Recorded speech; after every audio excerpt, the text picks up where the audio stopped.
Story 1. It was my freshman year of college. The year started off great. I really liked my classes, the parties were a blast, and I became really good friends with my roommate Bill. In fact, Bill and I were such good friends that we decided to pledge for the same fraternity. Bill and I finished up our homework for the night, so we decided to go on a jog off campus.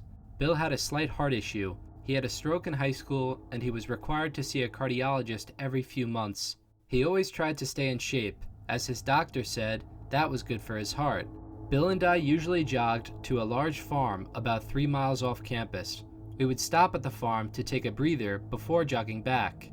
My college is located in a rural area, so nobody was around whatsoever, making our jogs even more enjoyable. We laced up our running shoes and were off. The first few miles went pretty well.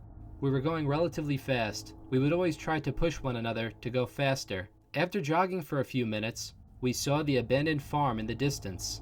Knowing that we would take a breather at the farm, we both started sprinting. We ran as fast as we could and reached the farm. Annoyed that Bill beat me by a few strides, I jokingly told him that it was dumb luck. As I knelt there catching my breath, I realized that Bill wasn't answering me. Before I could turn around, someone grabbed me and took me to the ground. 3 large men in ski masks surrounded me. They held me down and bound my wrists with zip ties.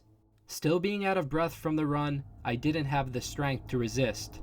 The men lifted me up and threw me into the trunk of the car. I landed next to Bill, and the men shut the trunk. "What's going on here?" I asked. "Not sure, man. I'm so scared," Bill whispered. The car started driving. It was going in the opposite direction of campus. These psychos were taking us into the middle of nowhere to do God knows what. Seeing that we had no other options and were scared to death, we did what anyone would do in this situation. We begged. "Please let us go. We won't tell anyone," I yelled to our kidnappers. "We didn't even see your faces. You can still let us go," Bill yelled in between whimpers. After what had to be several hundred variations of this pleading, our kidnappers must have gotten tired of listening to us. They began blasting the radio. As soon as the radio was turned on, Bill started saying he was getting a sharp pain in his chest. "Help me, man, my chest. Oh God, no," Bill moaned. I tried screaming to the kidnappers about Bill's heart ailment, but the radio completely overpowered my screams. Bill began screaming as well. He begged them to let us go. He told them that he was having another heart attack. He begged them for his mother. The kidnappers didn't hear a thing. They were pleasantly listening to rock and roll with a dying college kid in their trunk. A few minutes later, Bill started convulsing. He stopped breathing soon thereafter. Around an hour after Bill stopped breathing, the car finally stopped. The kidnappers opened the trunk. They were no longer wearing masks. It was our fraternity brothers. They were hazing us and driving us to an off-campus party. One of them quickly called 911. When the paramedics arrived, they didn't even bother trying to save Bill. He'd been dead for well over an hour. Bill's parents forgave the so-called kidnappers. It was all done in good fun, and I believe Bill would have forgiven them as well. I dropped out of college after that night. I just couldn't bring myself to continue. The therapy helps, but I still have nightmares about my time in the trunk. Bill, I'm sorry. I wish I could have helped you.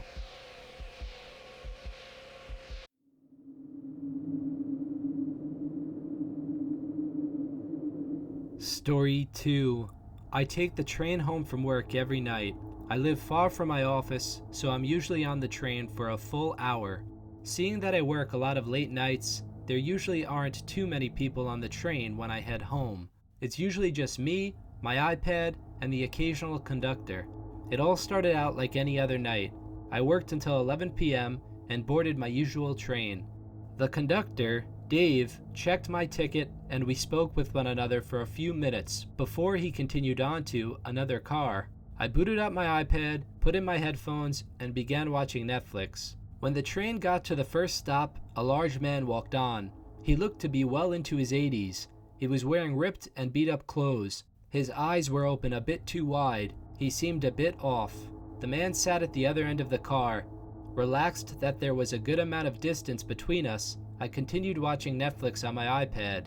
After a few minutes, I decided to stretch my neck from side to side, as it was getting stiff. Out of the corner of my eye, I noticed that the old man moved closer to me. Not too close or anything. I would say he was now sitting in the middle of the car. There was still some distance between us.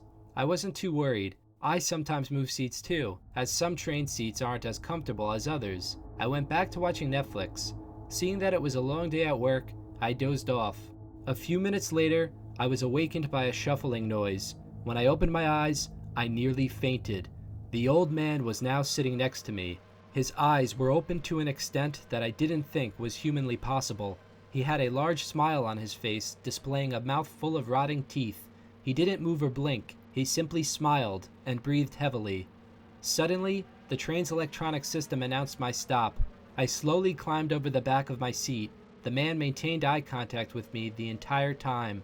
After I got over to the seat behind me, I sprinted down the aisle towards the door.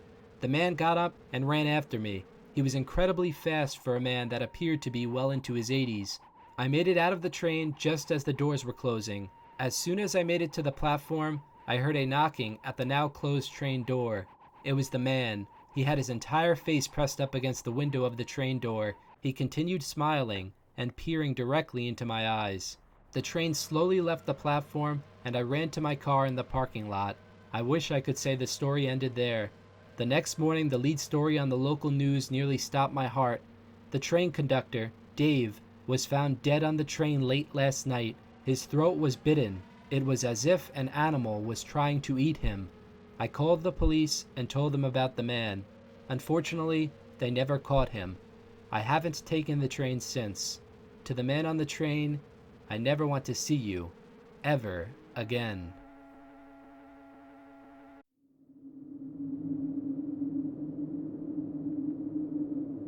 Story 3. It was a dark and stormy night. My parents went out to a dinner party. I was home alone.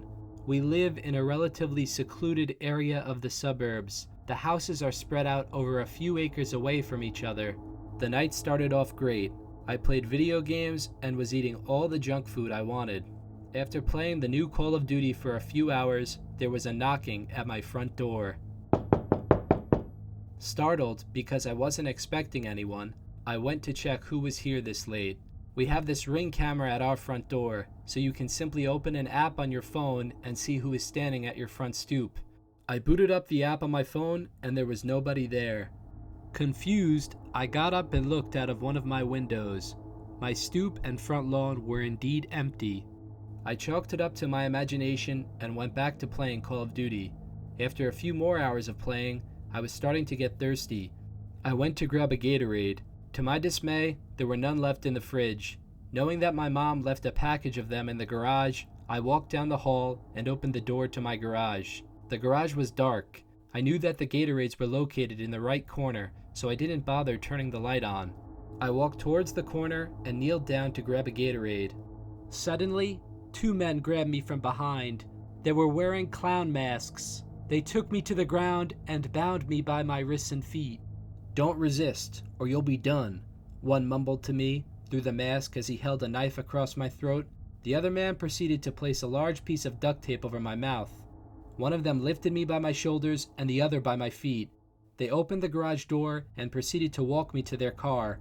I moaned and resisted as much as I could. There was simply nothing I could do. As soon as they were about to throw me into the trunk of their car, another car began beeping.